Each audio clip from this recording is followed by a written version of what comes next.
Good morning to all my friends and family, and welcome to this episode of Jim's 5am Club. This morning I come to you from the top, the summit of Mount Tomaree. I'm on the inside of the headland at the moment. As you can see, we've got expansive views all the way out to Middle Island, showing Shoal Bay there in the foreground. And it's a glorious winter's morning. We're about to see a sunrise. I'm going to head round to the eastern side at the moment, but I thought I'd take you for a walk and talk, morning love, where we'll go through a book summary. The book summary for today is entitled Curious by Ian Leslie. Yesterday, the 5am Club came from Zenith Beach down there, and as you can see, there are people congregated on the beach waiting in anticipation of a magnificent sunrise. You can see the beautiful beaches. There's Zenith Beach, should I say? Samurai, for my sake. It's Zenith Beach down the bottom there. There's Box Beach and another one, and we've got the Spit. We've got the Fingal Bay Spit, which joins that little island over there, where there's a lighthouse on the end. But that spit, since last year, is permanently watered over. The winter storms from last year swept away the sands, and it'll be a year or two before those sands are swept back over that little sandbar out there to enable us to cross over. I was wanting to cross over because over there in the centre of the screen you can see the lighthouse, and just off that lighthouse, especially this time of year when we've got the migration from south to north of the whales, we're at the peak season at the moment. There are thousands of whales heading up the coast, but just off that point there, you will see whales frolicking, breaching, and doing all of their social activities. It's a beautiful place to be. There's a bit of a cloud on the horizon, so I'm not sure how good the sunrise is going to be today, but join me. As I say to people, who else in the world, who else in your family would do and share what I can share with you? Taking you on a volta every single day, taking you on a journey of discovery. We do two things. We highlight and showcase the beauty of this country that we have, and at the same time we overlay it with a message where we can learn something new and hopefully can become better people. What I'm going to do today is, when I reach the top of the stairs, I'm going to head out to the left and go off the beaten track and take you out to my little secret location.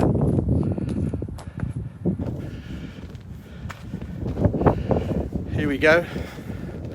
So bear with me. I think out there you can see the sun is about to break over the horizon.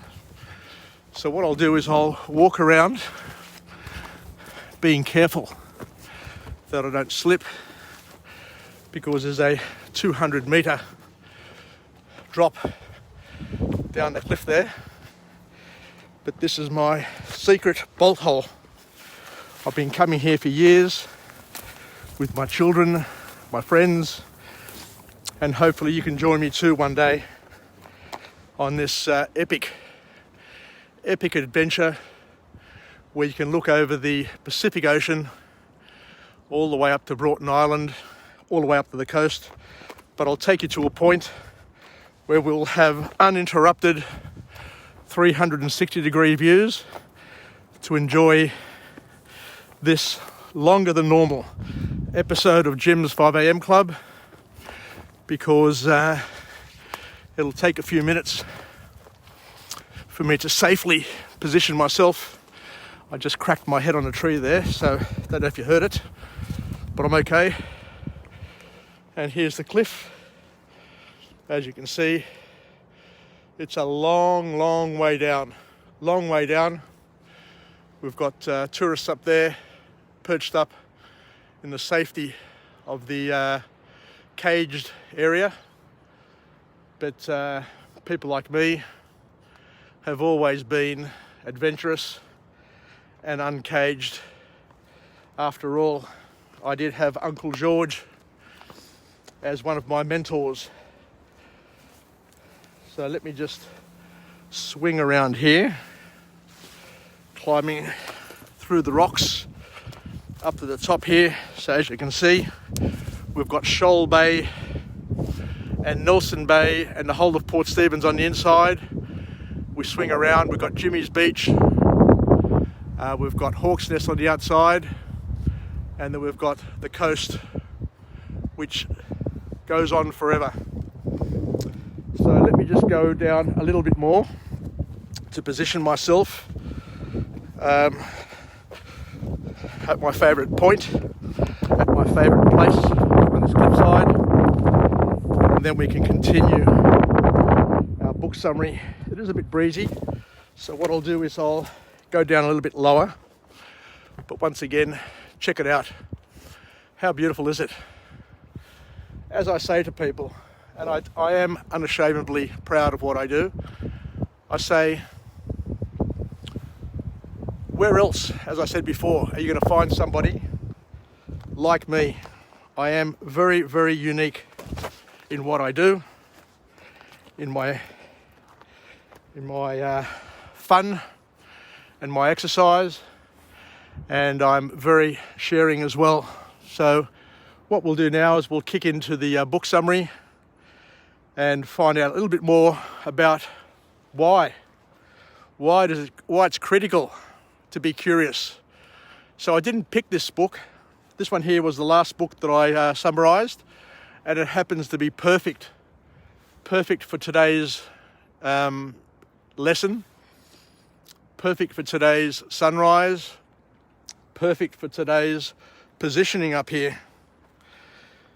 Because what the author here says that knowing stuff makes the world more abundant with possibilities. So what the author is trying to allude with that comment is that the more curious we are, and they'll explain that there are two types of curiosity. The more curious we are, then the greater the chances we have of seeking, finding, and enjoying the possibilities, the many possibilities that are available in this world. Because after all, God gave us creation so that we could benefit. He gave us problems and challenges for us to think and to understand ourselves better and to find our place in the world. And you just have to see or look back over your life or look at your grandchildren, your children, or any young child to understand how important it is to be curious, because little children are born with immense amounts of curiosity. They are curiosity personified. So much so that little children, young children from 2 to 3 or to 4, my granddaughter at the moment, my eldest granddaughter, is 3.5, and she just peppers us with questions all the time. And the author here reminds us that little children ask about 300 questions on average per day. So they're always curious, trying to figure out the world around them and to understand why and how things happen. We are all born with an innate desire to understand the world around us, and our ability to ask the question why is what separates us, according to the author, from the animal kingdom. Good morning, Uncle Jimmy. So the big question that we have here is that as we get older, most people lose interest in life. You see it. You see it all around you. It doesn't take long before teenagers think that they know everything, and where adults basically give up on themselves and give up on trying different things and give up on enjoying their lives. What happens is curiosity fades. So curiosity is a gift from God, and we need to be curious all our lives in order to, I won't say understand God, but at least progress towards God, and to be positive and to look with positive expectancies to our futures. So the author then goes on to talk about curiosity from a technical perspective, and he said that there are two types of curiosity that help us develop, and there are two curiosity types that we need to understand, and by understanding the curiosity types, it will help you cultivate each of those types and maintaining each of those types, because the author's call to action is that we need both. We need both of these traits, both of these types of curiosities, in order to progress and to become better at what we are. So the curiosity that the author talks about can be broken down into the two types. Type 1 is diversive, and type 2 is epistemic. Epistemic. So two new words, two new ways to describe curiosity for each and every one of us. So let's delve a little deeper into what these terms mean and how it can help us. So diversive curiosity is the curiosity where we are stimulated and interested in novelty and the newness of something that we haven't encountered before. It's the sort of stuff that you see on television, you know, how people have interests in celebrity life, celebrity breakup, and all of those things. You know, people watch Big Brother, and all of those things are novel things. The royal family, seeing poor Harry cop the shellacking for the things that he says. But there you go, the sun is now bursting over the horizon. How beautiful is that? So the author then says that this curiosity, the diversive type, is aimless and in some ways counterproductive. You know, it's the sort of stuff that keeps us stuck on Instagram and clicking through Facebook pages endlessly. But it's still important. It's important for us to have an interest in things that are new, things that are different, and to stay connected with life and with the people around you to a certain extent.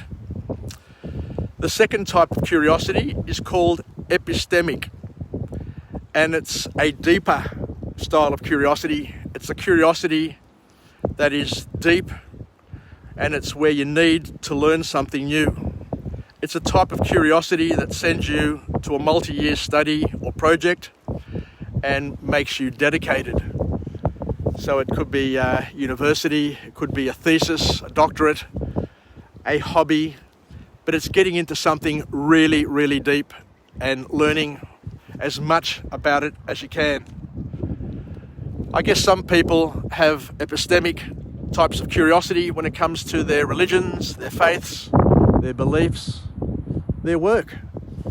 But we need to have that in our lives so that we can continue to shape our brains and keep our brains active, because the more that we learn, as we've learned before, the more that we learn, the more that we can learn, and learning is attaching the unknown to the known. So the more that you know, the more you're capable of knowing. So these are very powerful points. But as the author says, we need a combination of both. the diversive and the epistemic curiosities, and not to allow it to fade. Regardless of what happens around us, we need to keep on stimulating our curiosity to learn about the world around us, to learn about ourselves, and most importantly, to learn as much as we can about the things that are important to us and that will shape our lives and keep us fulfilled. So the author then goes on to talk about sources that can help us with our curiosity, and he mentions that the internet can be a hindrance, or it can help you with generating your intelligence, depending on how you use it. I don't know if a lot of people have been following me, but over the years, I use the internet as an educational tool where I'll present these 5 a.m. clubs, which will help me grow, develop, learn something new. And it is also a platform that may enable other people to follow me on my journey so that they can learn something new every day, similar to the sort of stuff that I'm learning.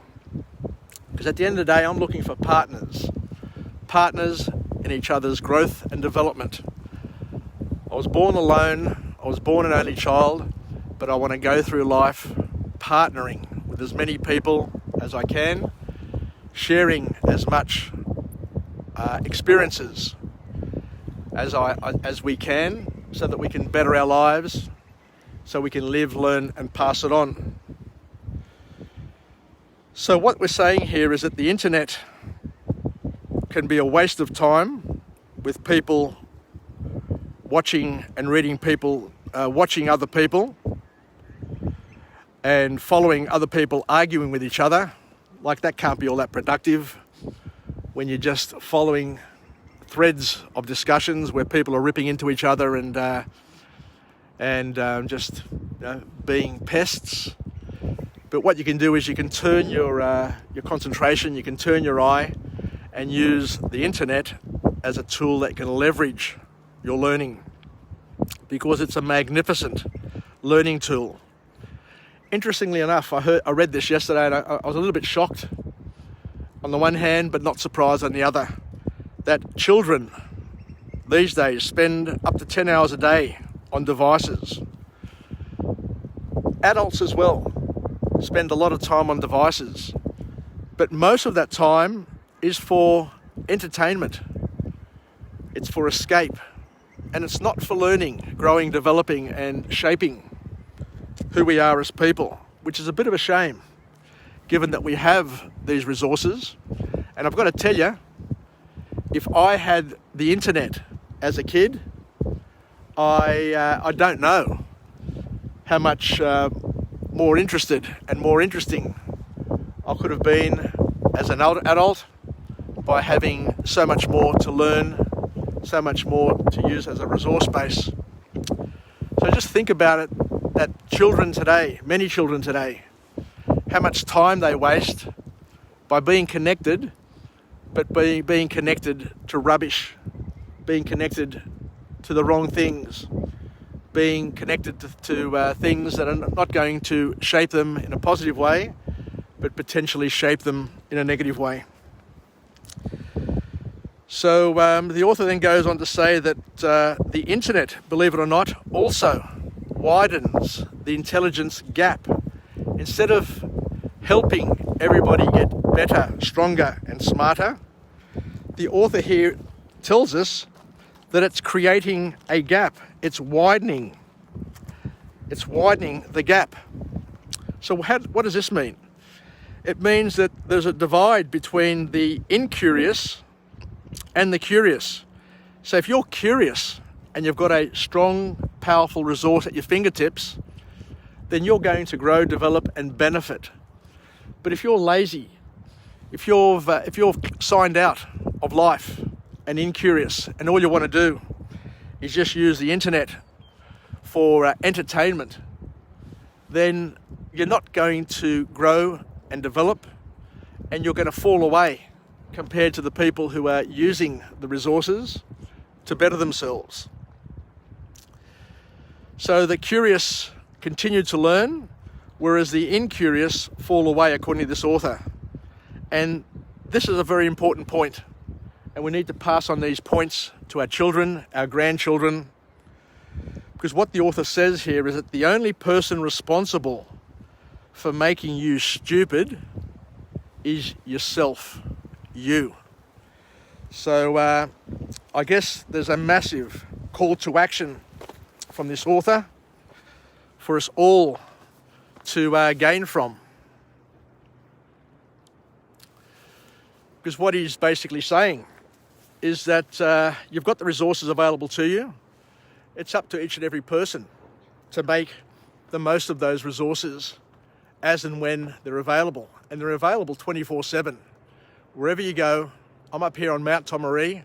I've got my phone, I've got access to the internet, and I can learn, I can pass it on, and we can use it to as a journal. You can use your mobile phone to journal your thoughts and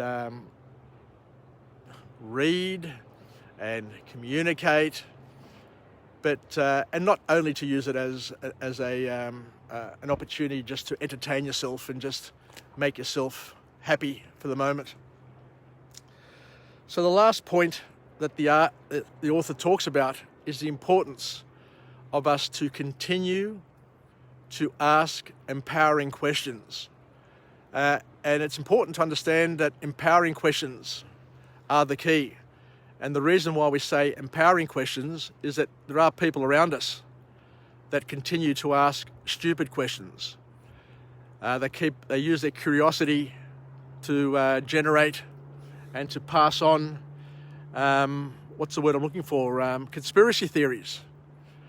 They use their intelligence to outthink themselves and to try and suggest that vaccinations are bad, are dangerous. They use their intelligence to sow seeds of fear, uncertainty, and doubt. We've got Debbie Downers out there. We've got negative Nancys. We're surrounded by people who use the internet, use their intelligence just to pass on, to be purveyors of fear, uncertainty, and doubt. But the author says you don't have to be like that. Now, you've got a choice.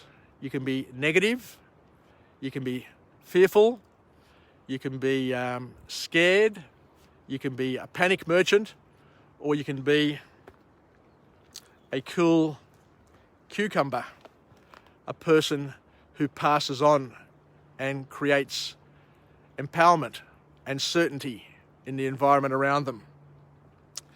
But what we need to do is we need to ask questions, but we need to ask the right questions. Questions that are empowering, because depending on the question that you ask will also be the source of the answer that you're going to get. Ask dumb questions, you're going to get dumb answers.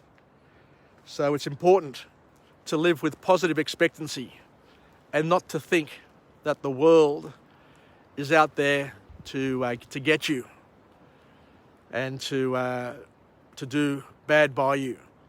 We need to speak well.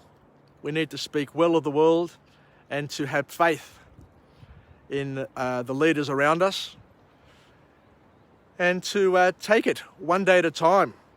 You know, not to be fearful and not to pass on fears to those around us.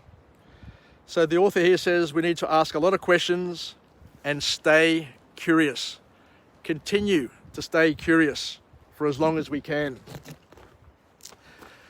So as parents, the other thing that the author tells us is as parents, we need to ask the right questions of our children.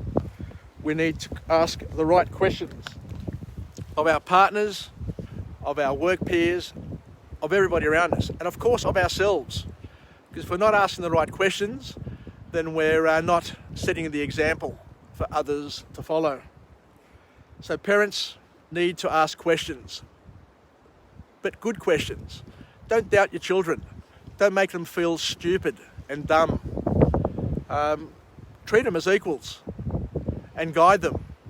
Because you can't tell them what to do, but you can show through your leadership where you want them to go and how you think of them. So the last point that the author comes up with, and I'm enjoying these early morning rays of the sun, the sun, the low sun there, the unfiltered sun, the unfiltered winter sun hitting my skin is just so nurturing. But the author here says we mustn't go into our shell, and we mustn't choose ignorance over our curiosity and our questioning ability. So I think I'll leave it there, ladies and gentlemen, boys and girls. I was a little bit saddened last night to see the tennis player Tsitsipas lose the French Open. He was playing Novak Djokovic. Tsitsipas was leading 2-0. He got off to a great start, but he was playing the world number one, who pegged him back and won the last 3 sets to win the French Open. And there you go. You know, he's number one for a reason. So that's my reflection for this morning. So my positive affirmation for today is I'm alive, I am well, and I feel absolutely great. To my friends and family, stay connected, stay relevant, stay reasonable, and most importantly, stay curious. What we need to do is to maintain the rage and not to fall into the trap of signing out of life and just jogging along and cruising along, because by cruising, you're going to fall behind. So what else can I say? G'day, George Rositano. How you going, mate? Haven't seen you for a while. We'll catch up for a beer soon. But what I wanted to say is have a great Monday, the Queen's birthday long weekend, and I look forward to chatting to you again from a different location with a different message, a message of empowerment, where we can be the gentle breeze beneath our wings, and we can get forward, move forward, and get through the day, because we don't know what today's going to bring us, but at least if we kick off with a good start, we can enjoy it for what it has to offer. Anyway, take care, everybody. I'll chat to you again, and bye for now. Cheers.